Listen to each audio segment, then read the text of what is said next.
Malgré des résultats exceptionnels, Adobe perd plus de 5% aujourd'hui. Donc dans cette vidéo, on va analyser les résultats et je vais vous donner mon avis sur ce que je vais faire sur cette action. On commence directement avec les chiffres clés du trimestre et ensuite on ira étudier la valorisation. Au niveau du chiffre d'affaires, 6,4 milliards de dollars ce trimestre avec un gross profit de 5 milliards 734 millions, ce qui signifie une marge brute gigantesque, proche des 90%. On est précisément à 89,6% de marge brute, c'est énorme. Il y a vraiment très peu d'entreprises software dans le monde qui arrivent à ce niveau-là.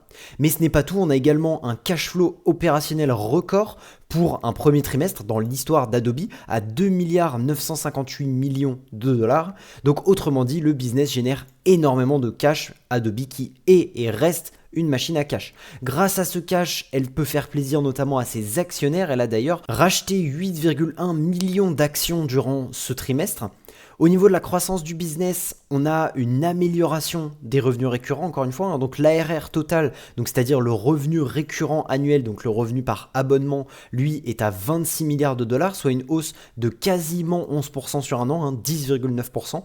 Donc ça reste une croissance très solide pour une entreprise déjà massive et qui, pour le rappel, se fait soi-disant disruptée par l'IA. Donc pour l'instant, on est quand même sur une très belle croissance de Adobe en espérant évidemment qu'il n'y ait pas un ralentissement de cette ARR.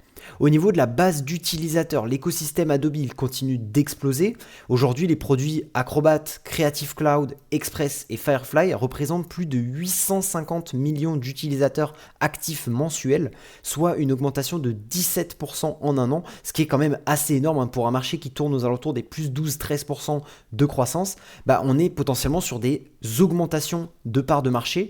Donc pour une entreprise Adobe qui est soi-disant de plus en plus concurrencée par l'IA, par Canva, par Figma, etc., au final, un trimestre comme celui-ci, c'est absolument colossal. On a également une explosion du modèle freemium qui est un modèle qui se base sur la gratuité tout simplement du service, mais par contre on peut effectivement payer un abonnement pour accéder à des fonctionnalités supplémentaires. Et donc là-dessus les résultats sont vraiment très très bons. On a une croissance du freemium de 50% sur un an et ce qui représente plus de 80 millions d'utilisateurs mensuels sur ce modèle freemium. Donc là l'objectif il est clair.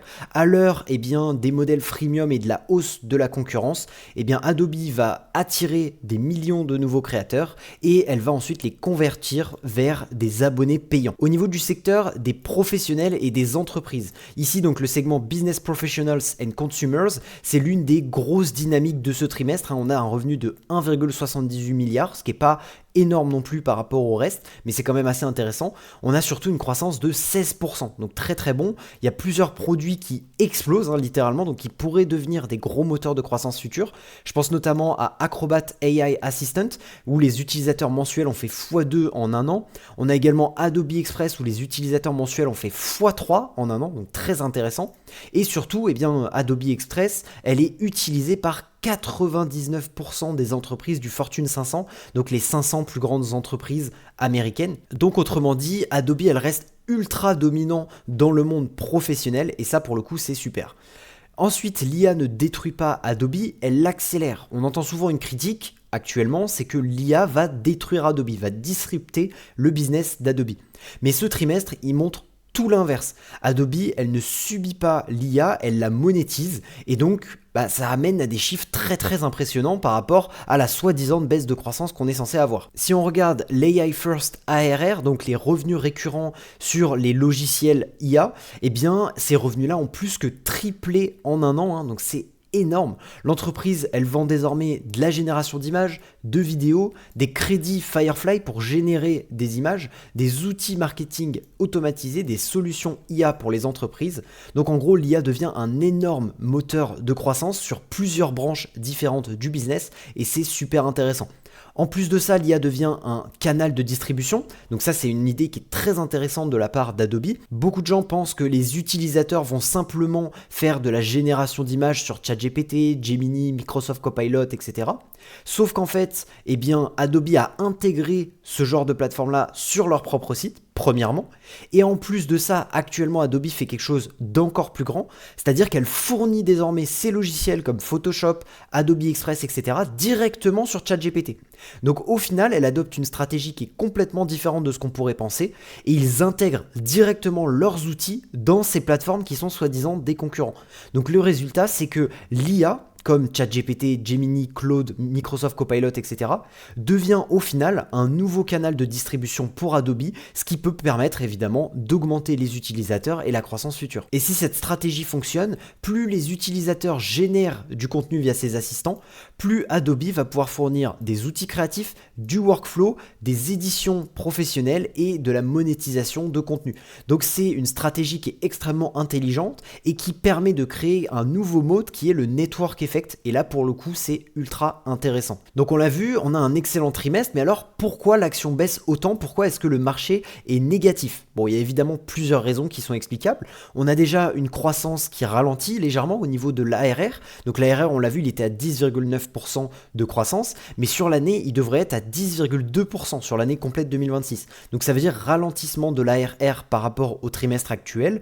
Donc pas forcément très intéressant là-dessus. Et ce qui fait que pour certains investisseurs, ça peut évidemment provoquer une réaction plutôt négative où ils pourraient se dire que petit à petit, malgré cette stratégie appliquée, eh bien l'ARR pourrait continuer de diminuer et donc la croissance d'Adobe pourrait s'essouffler. On a également le modèle freemium qui ralentit l'ARR à court terme. Évidemment, vu que Adobe, elle va recruter énormément d'utilisateurs gratuits sur ces modèles freemium, on l'a vu, plus 17% de croissance, eh bien, ces utilisateurs sont gratuits et ne sont pas encore des abonnés payants. Donc, à court terme, pour l'instant, la croissance des revenus, elle peut sembler plus élevée que l'ARR et donc l'ARR peut être justement un peu moins intéressante à court terme, elle peut potentiellement ralentir. Donc la question de ces 10,2% de croissance sur 2026, c'est est-ce que ces revenus-là vont re-augmenter au fur et à mesure que les abonnements freemium vont passer en abonnement payant, ou alors Adobe n'arrive pas à monétiser ces utilisateurs-là parce que la concurrence est trop forte, ou bien parce que le moat diminue trop par rapport, encore une fois, aux solutions qui sont apportées. Mais en tout cas, si cette stratégie, elle fonctionne, ça peut être une excellente idée sur du long terme. Troisième raison à la baisse de l'action, on a également le business Adobe Stock qui recule. Donc Adobe Stock, c'est tout simplement les banques d'images traditionnelles pour lesquelles des utilisateurs viennent déposer leurs images et ensuite peuvent récupérer des commissions sur leurs achats. Le problème étant que ces images-là peuvent être assez facilement générées par des IA comme ChatGPT, comme Gemini, etc. Et donc au final, le business Adobe Stock décline plus vite que prévu, ce qui n'est pas forcément le plus gros des red flags selon moi, mais qui montre toutefois qu'on a un changement de stratégie, de business model tout simplement pour l'entreprise Adobe, et il va falloir tout simplement que la croissance de l'ARR de l'IA soit beaucoup plus rapide que la décroissance du reste des secteurs comme par exemple Adobe Stock qui eux prennent de plus en plus cher. Et enfin, quatrième raison, on a la transition du CEO. Le PDG historique Shantanu Narayen va bientôt quitter son poste, donc même moi qui suis Adobe depuis plusieurs trimestres, je ne m'attendais pas du tout à cela, et donc évidemment ça crée encore un petit peu plus d'incertitude, ce qui fait que l'action a sûrement également baissé à cause de ça.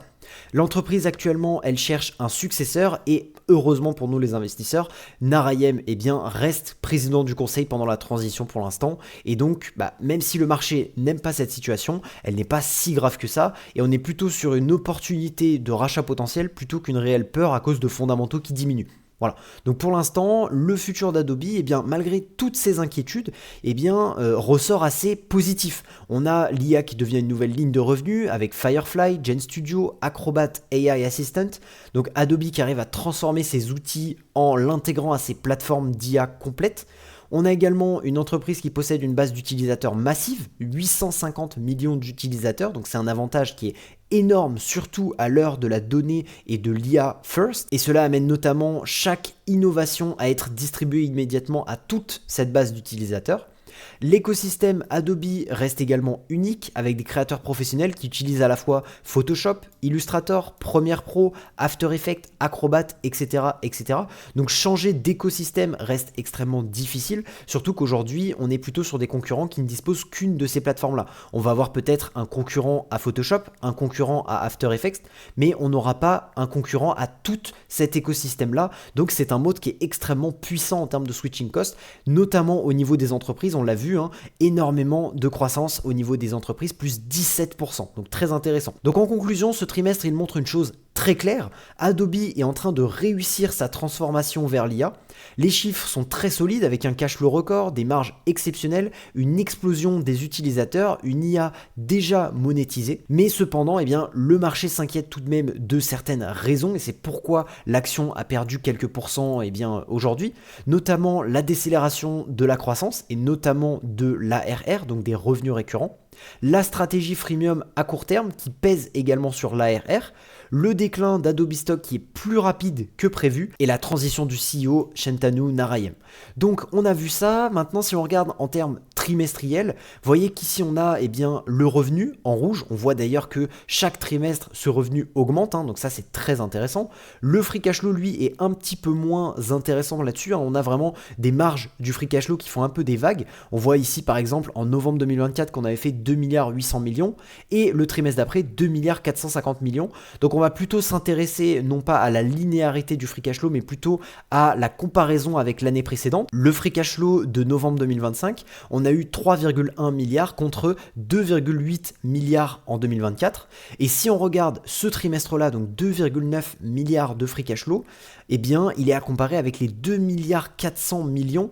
Donc, on a quasiment fait plus 450 millions de free cash flow uniquement sur ce trimestre, ce qui est extrêmement intéressant.